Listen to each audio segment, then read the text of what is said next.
You can have some form of remarkable growth, and things are really moving fast and nice. And then after a while, it just seems to stall. And at that point, you apply different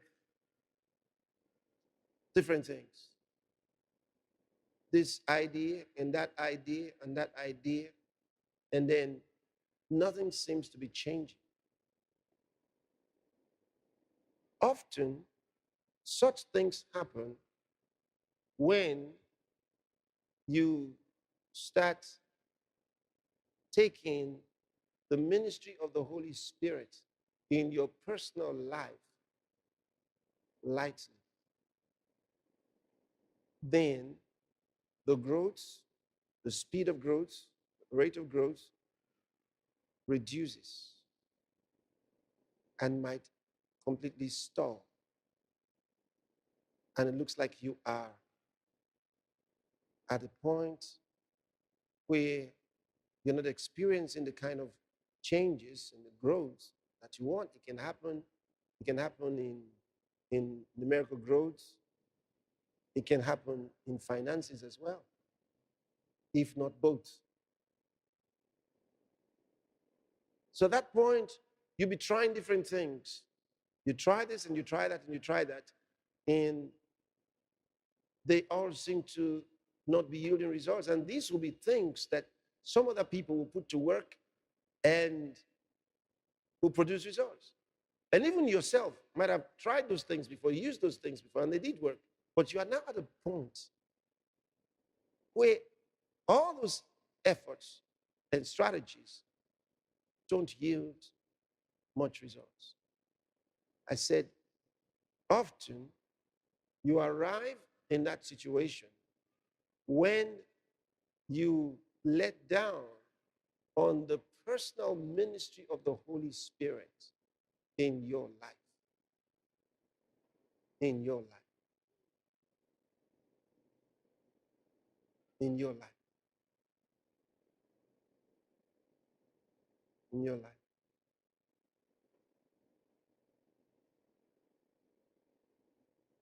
The best thing to do if you want to come out of that situation and bring your work out of that level,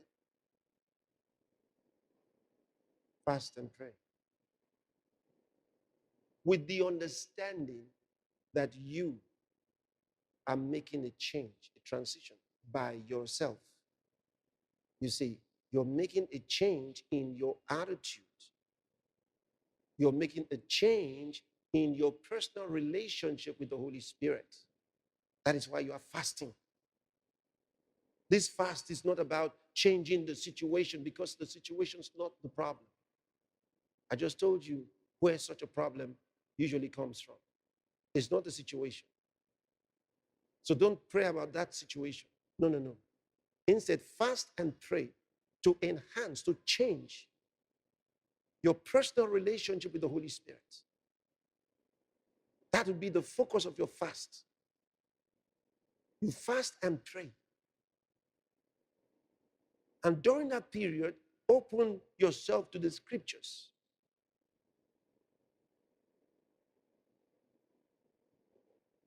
And you can do it for a few days. In other words, it is very unlikely that doing it one day will work. It won't work because some things you need to soak them.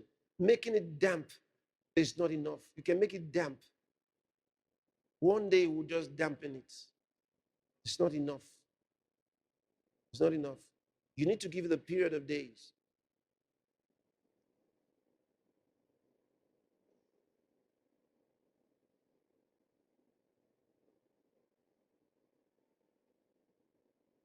Of course, you may want to ask such questions as, okay, during the fast, do I break it at any time? Well, you can. You can.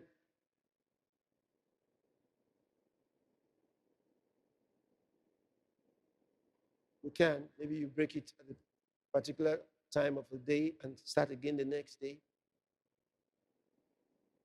It's up to you, between you and the Lord. But we don't want to come to your house and be knocking at the door and they say we have to break the door to enter inside. Say he has traveled to heaven. So that's why I would say it's okay if you eat. So it's not Pastor Chris that said, but sometimes you may be guided not to eat. But it's not because the one who ate had a lighter fast than the one who didn't eat. There are times we stay without eating anything and we were not fasting anything. And the whole day passed, we didn't eat anything and we didn't die. Am I right? But the moment you declare a fast, 12 noon, all those demons are jumping around. Aren't you eating? Aren't you eating? Aren't you eating?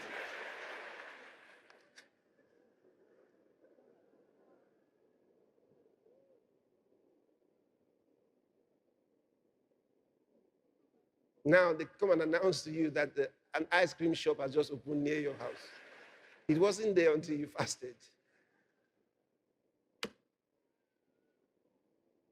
So in any case, you declare a fast.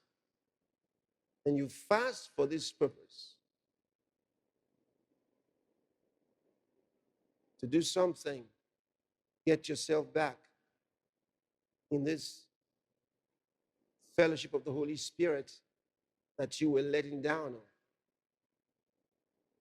The trouble is that when those things happen, they happen in style that you're not observant until they start showing in the results. It's growing and affecting you, but you don't know it yet. You don't know it because you're still speaking in tongues and getting excited and things seem to be okay. So you don't know. I told you, examine yourself. It's too important. So all that is happening, you have still not taken notice. Then jumps into your finances. You haven't taken notice. Then it enters the church where you are having 200 new people. You are seeing 50 new people, then 30 new people, then 20. It's not getting your attention. 10% of what you were having before is still not getting your attention. Then you start seeing from the back. It's not as full to the door as it used to be. Then as the Sundays go by and your ushers and your assistants can give you explanations. You know, there was fear scarcity. So many people couldn't move. So, okay. The next Sunday again, the rain, you know, this is rainy season. Oh. But in your heart, God is telling you, this is more serious than fear and rain. You're not listening yet. By the next Sunday, there's space at the back. The chairs that used to be in that place are stacked up. It's not getting your attention. You were planning for 2 services. Now you can't even finish. One service is not full again. You look like this. Lord, what's happening? No. Those around you have excuses. They can explain it. The chairs were tighter on Sunday. So if we space them out, the place will be full. COVID arrangements.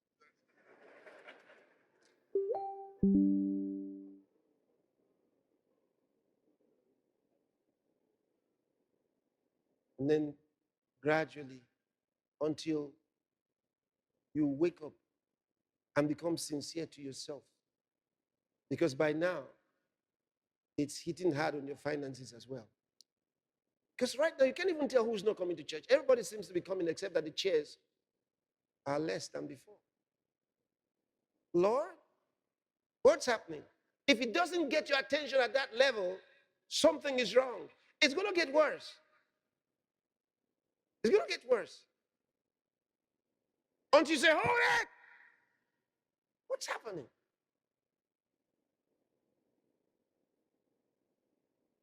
Until you decide to be sincere to yourself. No. I don't want excuses from me. I don't want anybody telling me anything. Between me and God, I'm going to know the truth. Lord, what's happening? He will say, you are the one. It's you. Because nobody else can let that happen but you.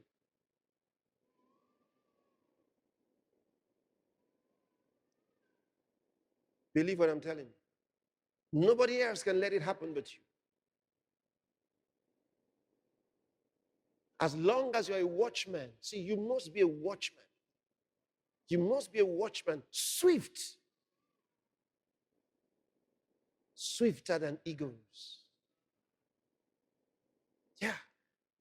You must be a watchman. You don't need anybody to give you information of the church that you're pastoring.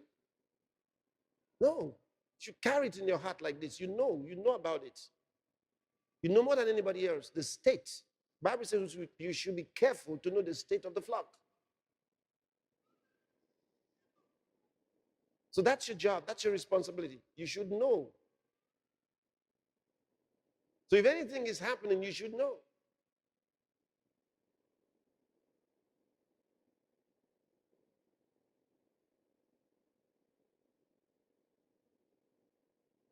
So you get yourself in the position where you should be with the Holy Spirit. Get yourself in the right position where you should be with the Holy Spirit. And like a flash, you would see things returning very quickly. Returning. Because now you are sincere. See, you've judged your heart. That's, oh, I was in error.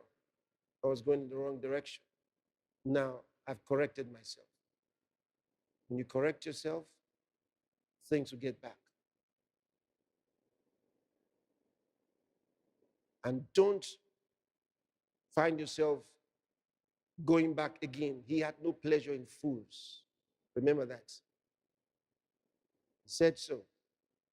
The Lord doesn't have pleasure in fools. Now is the time to take the message beyond your screen and into your world by being a part of the global digital outreach crusade to reach billions with the gospel right where they are. With the rich training excerpts from WordFest 7, you can organize your own soul-winning outreaches and crusades, launch a digital evangelism campaign, host a viewing party from your mobile devices, stream the teachings in your community, share powerful nuggets and clips across all platforms, and take the gospel boldly to the streets, schools, offices, and beyond. This is your moment. This is the movement. The time is now. Be a part of the global wave of soul winning. Join the Global Digital Outreach Crusade today and reach your world for Christ. Register now at gdoc.cflix.org. You can get other related messages on soul winning, such as Every Tree a Forest, The Fourth Man, the Message and the Mandate, The Communion of the Spirit, Ministering to Soul Winners, available on the Pastor Chris Digital Library. Kindly explore the Pastor Chris Digital Library app today.